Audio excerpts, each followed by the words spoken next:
Bienvenidos a Control Estadístico de Procesos. La planificación es la clave del éxito. Sueña, haz que suceda. Bienvenidos a nuestra Universidad Bicentenaria de Aragua y particularmente a nuestra cátedra de Control Estadístico de Procesos en lo que respecta al núcleo temático número 3 y 4. Mi nombre es Oswald Carvajal. Comenzaremos con nuestro núcleo temático 3, que trata sobre gráficos de control. Hablaremos del plan de evaluación y la bibliografía recomendada en esta primera porción del video. Estamos en nuestra actividad síncrona número 2, en el día 19 de agosto, y vamos a hablar sobre la unidad de competencia 3 y 4 que busca analizar los conceptos básicos del control estadístico de procesos para el mejoramiento continuo en las organizaciones y determinar la variabilidad natural de un proceso para mejorar la gestión de calidad de las organizaciones. Esto lo vamos a hacer a través de la evaluación como evidencia de aprendizaje de un cuestionario que conformará nuestra sumativa número 2 y que se corregirá a través de un registro de observación, completando el 50% de nuestra nota para un 100% de la nota junto con la primera sumativa. La competencia específica de gráfico de control, que es la temática número 3 que vamos a ver en este momento, busca analizar los conceptos básicos del control estadístico de procesos para el mejoramiento continuo de las organizaciones. Para ello, el contenido programático habla sobre el concepto estadístico de un gráfico de control, los tipos de gráficos de control, los gráficos de control por variables y por atributos, interpretación y análisis de los gráficos de control, inspección de calidad y los tipos de inspección. Recuerdo que esto es un video introductorio que ustedes deben revisar el contenido en el sistema e investigar en función de las evaluaciones realizadas. La bibliografía recomendada la encuentran acá. Nuevamente le hago la acotación. Por favor, no utilicen inteligencia artificial. La idea es que ustedes aprendan, no que aprendan la máquina. Y adicionalmente a eso, no utilicen Econopedia, Wikipedia o cualquier página de corte general. Enfóquense en páginas específicas del control de calidad o de procesos. Y no utilicen blogs de personas que no saben exactamente su contenido, por favor. Comencemos entonces. La gráfica de control no es más que una representación gráfica en forma de diagrama que sirve para decir si un proceso se encuentra o no en control. Eh, las causas que pueden originar la variación de un proceso son de tipo aleatorio y se pueden presentar a lo largo del proceso. Por lo tanto, una forma de medirlo o determinar que estamos dentro de lo que se conoce como control o dentro de lo que son los parámetros de diseño es a través de la realización de este tipo de diagramas. En caso de que algún punto se encuentre fuera de control, esta técnica permite identificar cuándo ocurre e inmediatamente comenzar el estudio de las causas que identifiquen su ocurrencia y con ello tomar las medidas correctivas adecuadas para la corrección del mismo. Entonces, básicamente es un sistema que nos permite un mecanismo que a su vez permite detectar situaciones en las cuales se producen anomalías. El gráfico de control está conformado por un eje X donde se indica el tiempo, un eje vertical donde se representa algún indicador de la variable que se desea medir, los límites de control estadística calculado, representado como dos rectas horizontales sobre la gráfica, un límite central, un límite superior y un límite inferior, y los datos de desempeño del proceso. O sea que si observamos esta gráfica en función del tiempo y la medida de la muestra, vamos a observar puntos del proceso que se originen sobre una base central promedio y 5 criterios entre un límite de control superior y un límite de control inferior. El proceso o la característica a medir determina el tipo de grado a realizar. Entonces, encontramos dos tipos de modelos, los determinados gráficos de control por variable y los determinados o denominados por atributo. Los primeros, los gráficos por variable, buscan analizar la característica de la calidad de la variable continua que representan. Por ejemplo, puede ser el espesor, la longitud, la temperatura de un elemento determinado proceso y a su vez permite determinar una falla potencial que pudiese ocurrir debido a una aleatoriedad dentro del proceso. Estos gráficos entonces representan valores que estén dentro del proceso o fuera del mismo. Existen otros gráficos denominados por atributos que básicamente son una variación de los gráficos de variables, como por ejemplo los denominados gráficos P, que muestran qué tanto se está alejando las mediciones obtenidas de la tendencia central o la media de un dato, los gráficos R, que muestran la dispersión de un proceso, y los gráficos XR, que miden las relaciones especificaciones de la calidad con la tendencia central y la dispersión. Existen otros tipos de gráficos que también se pudieran utilizar, como los promedios de desviación estándar, las medianas de rango o las lecturas individuales de rango. Los tres primeros son los más utilizados. Los gráficos de control por atributos representan variables discretas, puntuales, donde se analiza una característica de calidad basada en el atributo como el cumplimiento respecto a una especificación dada. Son valores puntuales, no continuos. Derivan de allí cuatro tipos de gráficos. Los más utilizados, gráfico P, que mide el porcentaje de efectos por muestra, los gráficos NP, que es el número de unidades defectuosas en una muestra, los gráficos C, que representan el número de defectos por unidad de producción, o los gráficos U, que miden los porcentajes de defectos en una unidad durante el periodo de muestra. Estos gráficos están asociados o determinan los valores que conforman lo mismo a través de las denominadas impresión de calidad, que no es más que busca a través de ella examinar y medir las características de calidad de un producto o de sus componentes o de un servicio determinado utilizando instrumentos de medición, patrones de comparación o equipos de prueba y ensayo. Y con ello determinamos si cumple o no cumple la especificación dada. Básicamente con la inspección lo que buscamos es que salgan productos defectuosos para procesos que a su vez pasan a ser parte del desecho o del proceso dentro del sistema, dependiendo de cómo está configurado el mismo. Existen dos tipos de error que determinan la inspección de calidad. Los tipos 1, que se origina al rechazar un producto siendo este correcto o cumpliendo con todos los parámetros de buena calidad. Y un error tipo 2 que se origina al dar como buena una muestra que en realidad no se encuentra dentro de los parámetros válidos de la calidad y dicha muestra es emitida aun cuando tiene efectos no deseados. Los tipos de inspección se clasifican en diferentes formas. Una de ellas es según el número de artículos inspeccionados. Entonces podemos tener inspección del 100% en que revisamos el universo completo de unidades. Inspección por muestreo que, basado en estadísticas, determina una muestra y a esa se le realiza una inspección. Una inspección de comprobación que permite comprobar grandes cambios en los niveles de calidad con muestras pequeñas. Y una inspección cero, que implica no realizar ninguna inspección, ya que el proceso se encuentra en control. También los podemos clasificar según la etapa del flujo de producto y lo diremos que ocurren en inspección en la recepción, al momento que recibimos, en la inspección intermedia o de un proceso como tal, a la hora de elaboración del producto, la inspección del producto una vez que se verifica la calidad del producto terminado o una inspección previa a la entrega antes de que le llegue al cliente, verificamos la calidad del mismo. También existe la inspección durante la entrega del producto almacenado, inspección de auditoría, que es cuando se hace a través de garantía de calidad, una inspección normal para verificar que se cumplen todos los parámetros. O una inspección por terceras partes que normalmente se aplica, por ejemplo, para casos de exportaciones o que viene el gobierno y realiza una inspección al respecto o una asociación o grupos de consumidores. Con ello, con el tema de las inspecciones, terminamos lo que es el núcleo temático 3. Pasamos al núcleo temático 4, que habla de las capacidades de proceso.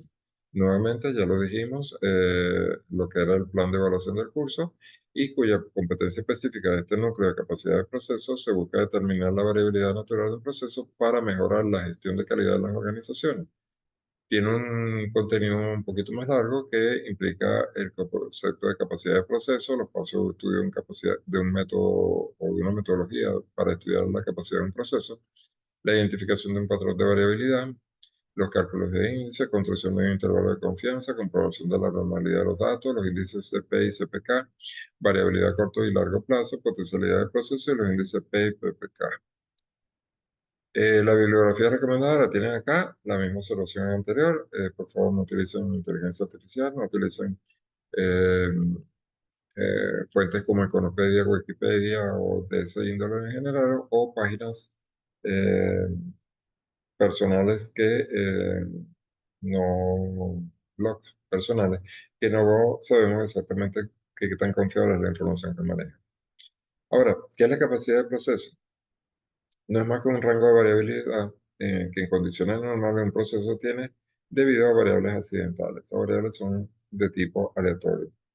Eh, Básicamente, la capacidad del proceso lo podemos definir como el grado de aptitud que tiene un proceso para cumplir con las especificaciones técnicas deseadas, que tanto un proceso cumple con aquello para lo cual fue diseñado. Cuando la capacidad de un proceso es alta, se dice que es capaz. Si se mantiene estable a lo largo del tiempo, se dice que está en control. Y cuando no ocurre esto, se dice que el proceso no es adecuado. Los pasos para estudiar una capacidad de proceso: primero se determina la característica de calidad que se desea estudiar, se controla el proceso eliminando todas las variables asignables o atribuibles al proceso identificadas, se toma muestra de proceso, no debe ser menos de 50, y mínimo debe tener 250 elementos de cada una de ellas.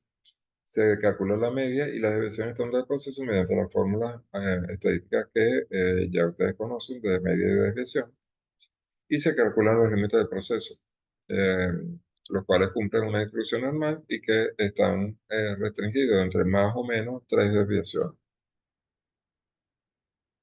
Se comparan los datos obtenidos del proceso con las especificaciones dadas, con los límites inferiores y superiores de las especificaciones de diseño, y se determina si se encuentran dentro de ellas o fuera de ellas. Si los límites superior e inferior del proceso se encuentran dentro del rango establecido, significa que el proceso cumple y está dentro de lo establecido en el diseño.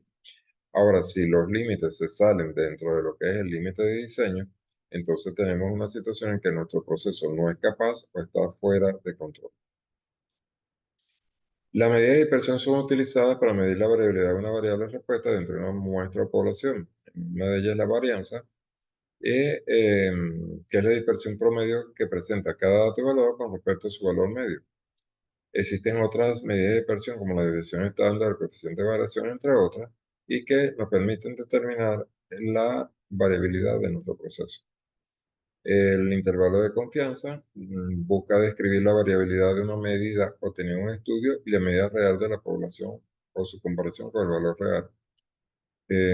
Se expresa a través de un rango de valores que sigue una distribución normal y que se encuentra con una alta probabilidad dentro de una determinada variable. Acá entonces encontramos el parámetro alfa o 1 menos alfa, que nos indica la confiabilidad. Yo puedo tener un proceso 90% que genera estos parámetros que a su vez nos definen los límites del intervalo de confianza una vez que se conoce la media del mismo, la desviación y el número de elementos que participan en el mismo, o del 95% o del 99%. El índice FCP es conocido como índice de capacidad de proceso y refleja la capacidad que tiene el proceso para producir piezas de acuerdo con las especificaciones, es decir, dentro de los límites de tolerancia establecidos. Entonces se calcula mediante la diferencia entre el límite superior de especificación y el límite inferior de especificación entre 6 desviaciones. Ese valor nos da la capacidad del proceso. ¿Qué tan posible es producir piezas de acuerdo a las especificaciones? El CP lo que hace es comparar el ancho de las especificaciones con respecto a la amplitud de la dispersión del proceso y nos indica, como observamos en esta tabla, si es mayor que 2, se habla de un índice de proceso que describe a su vez un proceso de clase mundial. Tiene calidad 6 sigma, ¿no?, dentro del esquema de calidad. Si se encuentra entre 1.3 y 2, es más que adecuado y es clase 1 a nivel de proceso. Si es entre 1 y 1.3, es clase 2 y es adecuado para el trabajo, pero requiere un control estricto conforme al índice de capacidad. Si va entre 0.67 y 1, no es adecuado para el trabajo, requiere un análisis de proceso y hay que hacer modificaciones dentro del proceso para mejorarlo. Y si es menor que 0.67, no es adecuado para el trabajo, y en este caso necesita un replanteamiento del proceso como tal. También este índice de capacidad de proceso se puede utilizar en forma modificada y se le conoce como CPK, que lo que busca es estudiar mi proceso con respecto al punto medio de las especificaciones. Vemos acá, por ejemplo, el CP, que es el menor valor entre denominado CPU y CPL, que es el mínimo el mínimo entre el límite superior y el límite superior de mi proceso, dividido entre 3 sigmas. Ahí tienen las expresiones con las cuales se calcula cada uno de ellos en función de los datos de mi sistema o de la cálculo que podemos realizar de las desviaciones. En línea general se cumple que valores mayores a 1 de un CPK indica que el proceso está fabricando artículos que cumplen con las especificaciones. Si va a valores menores a 1, no están cumpliendo o están fuera de especificaciones. Si da 0 negativo, indica que la medida del proceso está fuera de las especificaciones. Por lo tanto, hay que hacer un replanteamiento. En conclusión, el CPE mide la capacidad potencial del proceso, mientras que el CPK mide la capacidad real del mismo. También tenemos el concepto de habilidad potencial del proceso, HP, que especifica si el proceso aplicado satisface o no satisface las especificaciones requeridas. Se calcula como más o menos 3 veces la desviación o 6 sigma de longitud. Si el CP es mayor que 1, significa que el proceso es capaz de satisfacer a nuestros clientes. Sin embargo, en la industria se requiere un margen de error, por lo que se debe buscar que este CP sea mayor que 1.5. Si el CP es mayor que la habilidad potencial de mi proceso, significa que el proceso es capaz de satisfacer lo deseado y en forma hasta mejor al cliente. Y deben acoplarse las medidas del proceso y las especificaciones para lograr que se mantenga. Si el CP es igual a HP, el proceso satisface adecuadamente las especificaciones. Y si el CP es menor que HP, el proceso no es capaz, por lo tanto hay que revisar completamente el diseño. También existe el índice P y PK. Se calculan con la variabilidad total del proceso y variabilidad a largo plazo. En este caso se tiene en cuenta la variabilidad introducida por la deriva del centrado del proceso y la inestabilidad de éste. Cuando encontramos esto, podemos encontrar que en el corto plazo el proceso está centrado si poseemos un CP, no centrado si utilizamos un CPK, o un CPU o un CPL, dependiendo si estoy en el límite superior o inferior. En largo plazo hablamos de índice PP para el proceso centrado, para un no centrado un PPK y para un límite inferior o superior un PPU o un PPL, según las fórmulas que tienen ahí descritas. Basado en esto, entonces entramos en nuestra actividad número 2, que es un cuestionario. Para realizar lo mismo, deben revisar estos núcleos temáticos 3 y 4 con la teoría y con el video que acaban de ver. Deben leer meticulosamente cada pregunta. Administrar el tiempo efectivo de realización del cuestionario. Recuerde que sobre una base de 30 preguntas que se cargan en la base de datos, se seleccionan 10 al azar a través del sistema y se establece el cuestionario. Tienen una hora para resolver las 10 preguntas. Revisen la respuesta antes de enviarla, por favor, o antes de confirmarla.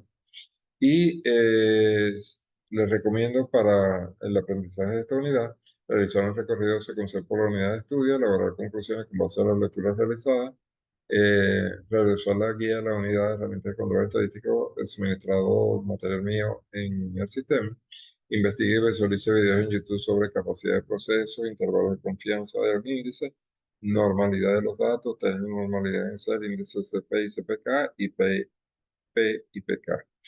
La ponderación máxima es del 50%, como dije anteriormente, el instrumento de evaluación es el registro de observación y tenga presente que en caso de equivocarse una primera vez, tiene hasta 2 nuevas oportunidades para mejorar la nota. La nota final es la más elevada. La fecha de entrega va desde el 8/8, que ya comenzó, hasta el 1 de septiembre a la medianoche, con una fecha límite de entrega en la misma cuota horaria.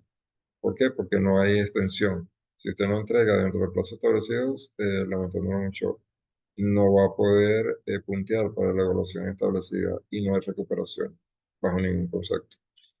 Dudas, preguntas o cualquier inquietud, por favor, a través del foro de dudas o a través de la mensajería que lo leo continuamente y reviso todos los días por si tienen alguna duda. Gracias, es un placer para mí trabajar con ustedes. Espero que haya bastante interacción a lo largo del periodo o de las 2 semanas que quedan. de tal forma de poder ayudarlos y tengan un aprendizaje adecuado y inclusive más allá del normal para que puedan aprovechar esta materia en su extensión profesional. Les dejo entonces con cualquier inquietud, por favor, a través de la mensajería, que con mucho gusto los leo y les respondo. Hasta luego.